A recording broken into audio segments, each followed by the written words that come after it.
பாபா ஓர் கருணாலயம், பாதம்தான் கமலாலயம்.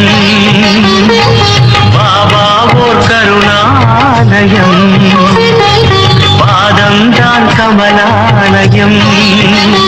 சாயப்பா உறவுகள் அனைவருக்கும் வணக்கம். சாயப்பா மேல் நம்பிக்கை வைத்து அவரை நினைத்துக் கொண்டிருக்கும் உங்கள் அனைவரின் வேண்டுதலையும் சாயப்பா நிறைவேற்றுவார். நல்லதையே நினைப்போம், நல்லதே நடக்கும் என்றும் சாயப்பாவின் அருள் உங்களுக்கு இருக்கும். நம் மனதிற்கு இதமான சாயப்பாவின் இன்றைய அருள்மொழியை கேட்போமா? அன்பு குழந்தையே, இதுவரை பட்ட கஷ்டங்கள் மறைய போகிறது. இனி உன் வாழ்க்கை சந்தோஷமாக மாறும். மிகப்பெரிய ராஜயோகம் உன்னை நோக்கி வருகிறது. அதை பயன்படுத்திக் கொள். நீ விரும்பும் வாழ்க்கையை வாழப் போகிறாய். அதனால் மற்றவர்களை பற்றிய எண்ணங்களை விடு. யார் உனக்கு துன்பத்தை கொடுத்தாரோ அவர் இன்றைக்கு நிச்சயம் நன்றாக இருப்பதை போன்ற தோற்றம் உனக்கு தெரியும். அதை பார்த்து கெட்டதை செய்கிற அனைவரும் நன்றாக இருக்கிறார்கள், நல்லதையே செய்கிற நான் கஷ்டப்படுகிறேன் என எரிச்சலோ கவலையோ படாதே. அவர்கள் காலையில் பூத்து மாலையில் வாடும் பூவை போன்றவர்கள். இப்போது உள்ள மேன்மையிலிருந்து விரைந்து கீழே தள்ளப்படுவார்கள். ஆனால் நீயோ விருட்சத்தை போன்றவர். ஆலமரம் போல நீ ஆழ வேரூன்றி நிற்பாய். நீ ஜெயிக்க பிறந்த குழந்தை. அதனால் மற்றவர்களை பற்றி கவலை கொள்ளாதே. அநேக பேர் உன்னை ஏமாற்ற வந்தாலும் அயர்ந்து போகாதே.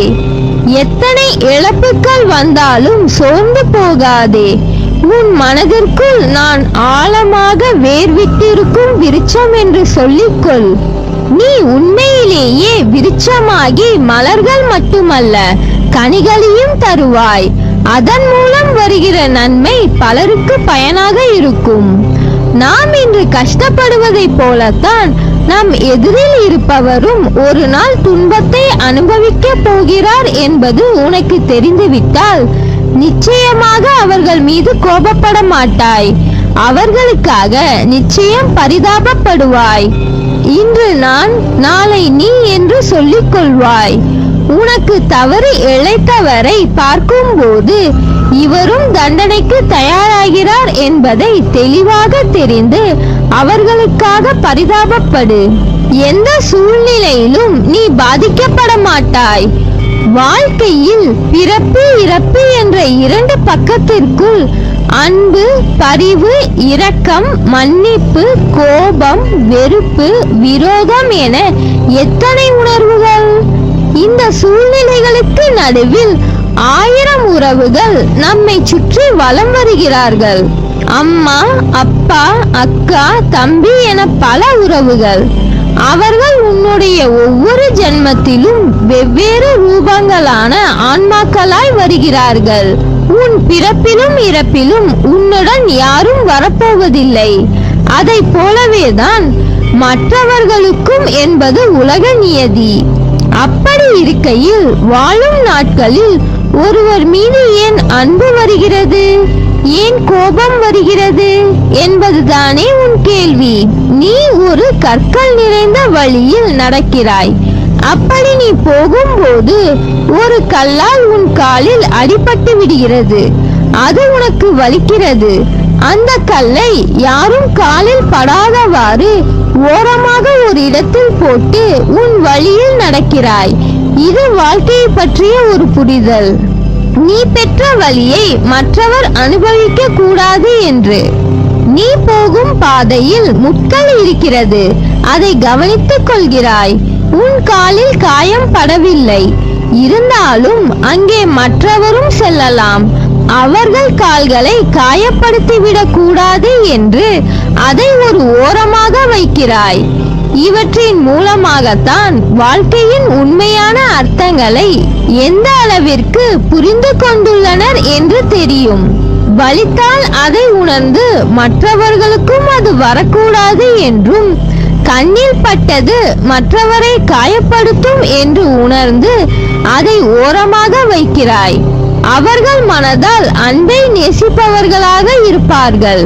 நீயும் அப்படிப்பட்டவன்தான்.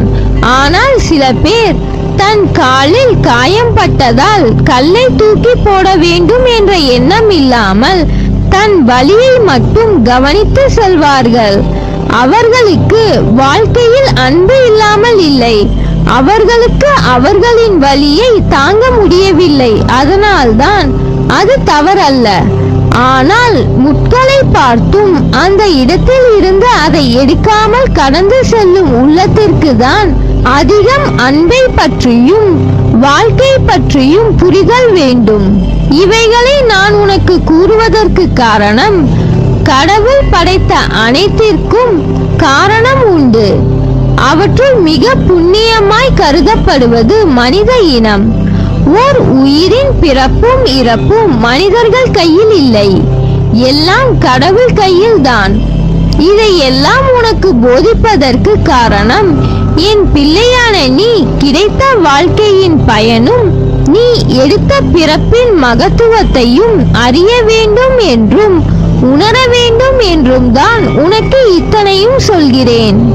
மற்றவர்களின் வில்லங்கமான பேச்சுக்களிலும் செயல்களிலும் உன் கோபம், வெறுப்பு, எரிச்சலின் உச்சத்தில் போய்விடுகிறாய். கவலை கொள்ளாதே. உன் மனதில் சில விஷயங்களில் இன்னும் தெளிவு தேவைப்படுகிறது. பக்குவம் அடைய வேண்டியதாய் இருக்கிறது. அதை நீ கற்க வேண்டும் என்பதற்கே இந்த நிகழ்வு. அமைதியாய் சுமூகமான முறையில் ஒரு விஷயத்தை கையாளும் பண்பு என்பது அறிவுடைமையில் விளங்கும் சிறந்த பண்பாகும். என் பிள்ளை, நீ பிறவியிலேயே அறிவார்ந்த ஆன்மா. இதனை நீ தெரிந்து கொள்வதற்கு கணக்கு இல்லை. ஒவ்வொரு நிமிடம் மற்ற மனிதர்களிடத்தில் நாம் பயிலும் கல்வியே ஒருவரை அறிவுடைமையிலும் நற்பண்பிலும் சிறந்து விளங்கச் செய்யும். அதை உனக்கு போதிப்பதற்கே இந்த சூழ்நிலைகள். ஒரு பாத்திரத்தை நீ தண்ணீரில் அழுத்தினால் அது கீழே செல்வது போன்று இருக்கும். ஆனால் மறுபடியும் 2 மடங்கு மேலோங்கச் செய்யும். அதுவே அதை தண்ணீரில் விட்டுவிட்டு அழுத்தாமல் வைத்துப்பார். அது குறிப்பிட்ட அளவு தண்ணீர் வந்தவுடன் தானாகவே கீழே சென்றுவிடும். அதை போலத்தான் உன் சூழ்நிலைகள். அதை புரிந்து கொண்டு செயல்படு. தேவையில்லாமல் மனதை பாரமாக்காதே. மனம் அமைதியாவதற்கு சூழ்நிலைகள் உருவாகாது. நீதான் அதை அமைதிப்படுத்திக் கொள்ள வேண்டும். கோபத்தில் கத்தி பேசவும் செய்யலாம். அமைதியாகவும் எதற்கும் செவி கொடுக்காமலும் செல்லலாம். எது உனக்கு நல்லது என்று யோசித்துப் பார். உன் மனதில் இருக்கும் அனைத்தும் நான் அறிவேன். உன் எண்ண ஓட்டம் என்பது என்னிடம் வந்து அதற்கு பிறகுதான் அது உன்னை வந்து சேரும்.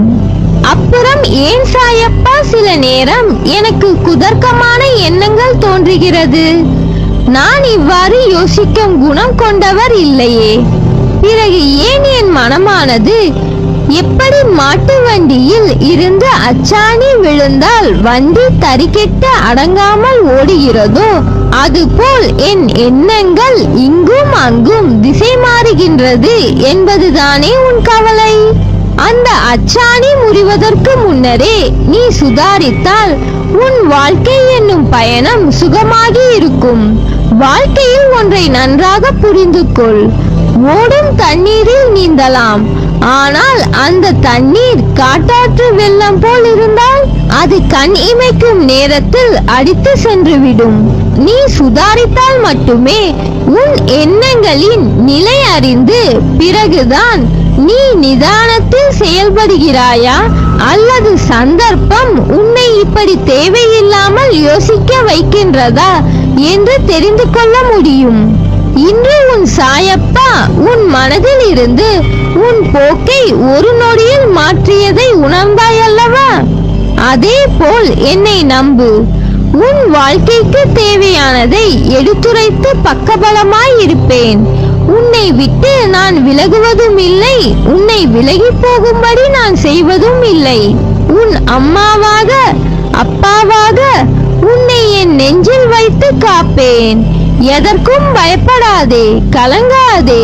உன்னில் நிச்சயம் வெற்றி என்ற தீபத்தை நான் ஏற்றுவேன். நீ உன்னில் பார்க்கும் அனைத்துமாய் அகிலத்தின் ரூபமாய் உனக்கு நான் இருப்பேன்.